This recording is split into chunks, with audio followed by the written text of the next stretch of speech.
Pak Hasto, Presiden menargetkan angka stunting harus turun menjadi 14% di tahun 2024. Nah, apa saja nih Pak langkah-langkah yang akan dilakukan BKKBN? Dan apakah menurut Anda angka 14% itu adalah angka yang logis atau cukup memberatkan sih Pak? Ya, baik. Langkah-langkah yang kita ambil memang ada dua langkah juga ya. Jadi langkah yang Mhm. pertama itu langkah yang mengkondisikan faktor sensitif. Dalam arti program-program Bapak Presiden yang terkait dengan masalah pengkondisian sanitasi yang baik melalui Kementerian PU terutama juga Kementerian Lingkungan Hidup ini harus diteruskan. Kesediaan air bersih ini harus Mhm. dipertahankan. Iya, jangkauan air bersih harus dipertahankan. Satu itu. Kemudian yang kedua yang untuk jangka pendek, karena ini waktu tinggal 3,5 tahun, itu harus mengawal ini. Kalau bayi itu dihasilkan dari produk, maka produknya bayi atau pabriknya bayi itu adalah perempuan gitu ya. Ya. Jadi kalau pingin hasilnya bagus, pabriknya harus disentuh gitu. Pabriknya harus bagus.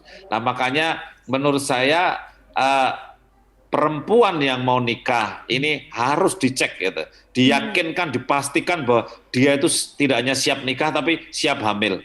Karena Mhm. hampir lebih dari 30% mereka ini anemi. Ya, mereka anemi. Remaja anemi itu angkanya tinggi, mencapai 40%. Nah, Mhm. kalau sampai ini remaja yang anemi, remaja putri anemi, ini kemudian mau hamil tetap anemi, berbahaya.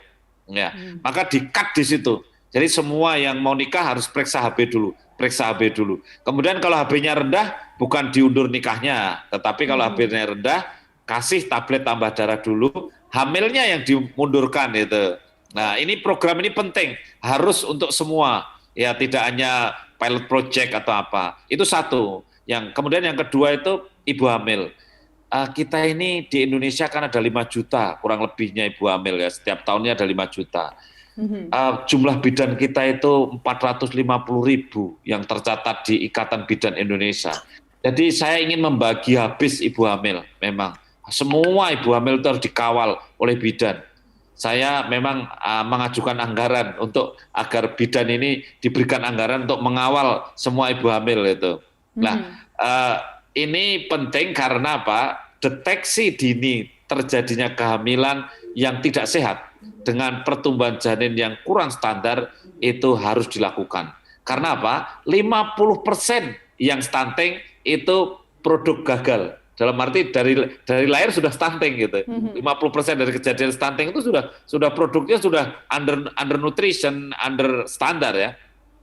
Panjangnya kurang dari 48 cm waktu lahir, beratnya kurang dari 2,5 kilo, itu sudah Mhm. begitu. 50% sendiri, karena kita tahu ya, bahwa ternyata perempuan-perempuan Indonesia yang hamil ini, lebih dari 20% itu lahir preterm, Mhm. prematur, belum 37 minggu udah lahir gitu loh. Ya. Kemudian 11,7% itu lahir dengan ukuran yang lahir cukup bulan tapi ukurannya kurang. Jadi dikenal Mhm. dengan berat badan lahir rendah. Nah, kemudian yang ketiga setelah lahir sebelum usia 1.000 hari, maaf sebelum usia 1.000 hari itu sejak dari dalam kandungan, tapi sebelum usia 730 hari, artinya sebelum 2 tahun, itu harus gizi penuh dan jangan sampai stunting. Gitu. Karena apa? Karena di 1.000 hari kehidupan pertama inilah yang menjadi biang keladinya, di mana banyak stunting terjadi di 1.000 hari kehidupan pertama. Ada yang lahirnya itu normal, tidak stunting, tapi begitu menyusuinya tidak eksklusif, setelah itu makanan tambahannya kurang adekuat, ibunya sibuk sekali ke sana kemari, anaknya nggak terurus, yang ngasih suap cuman Mhm. pembantunya itu, makanan seimbang nggak terjadi. Nah, oleh karena itu akhirnya apa? Stunting. Nah, sehingga selain tadi mau nikah, hamil, kemudian jangan lupa sebelum usia 2 tahun harus betul-betul terkawal dengan baik. Itu saya kira Mbak Kes nih. Ya. Ya, tadi Pak Hasto juga mengatakan tentang terkait anggaran. Nah, ini seberapa besar Pak anggaran tersebut? Apakah memang tenaga medis yang jumlahnya cukup itu untuk mengawal 160 ibu hamil, anggaran yang telah disediakan itu sudah cukup atau bagaimana Pak?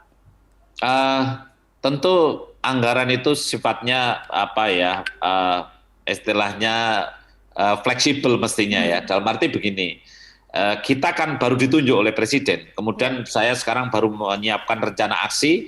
Kemudian rencana aksi itu tentu ada konsekuensi adanya anggaran. Saya tentu berharap sesuai dengan harapan Bapak Presiden, anggaran stunting itu kan besar tapi di mana-mana, ya, di kementerian lembaga yang banyak, yang kemudian kecil-kecil gitu. Kecil-kecil tapi banyak di mana-mana. Kalau dikumpulkan di tahun 2020 itu kan sekitar 39 triliun itu, tetapi kan tersebar kemana-mana itu. Nah, harapan kami memang yang kecil-kecil tapi tidak mempunyai daya ungkit itu bisa direfocusing. Bisa refocusing kemudian dipakai untuk yang lebih fokus, lebih tajam dan punya daya ungkit yang tinggi. Ya, saya kira kalau bicara tentang anggaran harus begitu. Pak Hasto, dalam menangani stunting, BKKBN akan berada di bawah koordinasi Kemenko PMK. Nah, sejauh ini apa saja Pak bentuk dukungan yang sudah diberikan Kemenko PMK ke BKKBN dalam upaya menurunkan angka stunting? Ya, Mbak Gesni, jadi banyak sekali ya dukungan yang diberikan oleh Menko PMK dalam hal ini. Yang pertama itu penyusunan Perpres. Jadi saya kira penyusunan Perpres sekarang ini mudah-mudahan insya Allah sebentar lagi disahkan oleh Bapak Presiden, ini betul-betul dibidani lahirnya Perpres ini oleh Kementerian PMK ya, Menko PMK. Ini luar biasa, kami mengucapkan terima kasih pada Pak Menteri. Kemudian yang kedua, koordinasi dengan kementerian lembaga lain, mengkomunikasikan BKKBN, mempertemukan BKKBN dengan kementerian lembaga yang lain untuk kemudian kita bisa berkoordinasi. Itu penting sekali peran Kementerian PMK. Saya kira dua hal ini yang menjadi peran utama dan ini sangat memfasilitasi kelancaran kegiatan persiapan Perpres sampai dengan nantinya kegiatan pelaksanaan percepatan penurunan stunting. Begitu.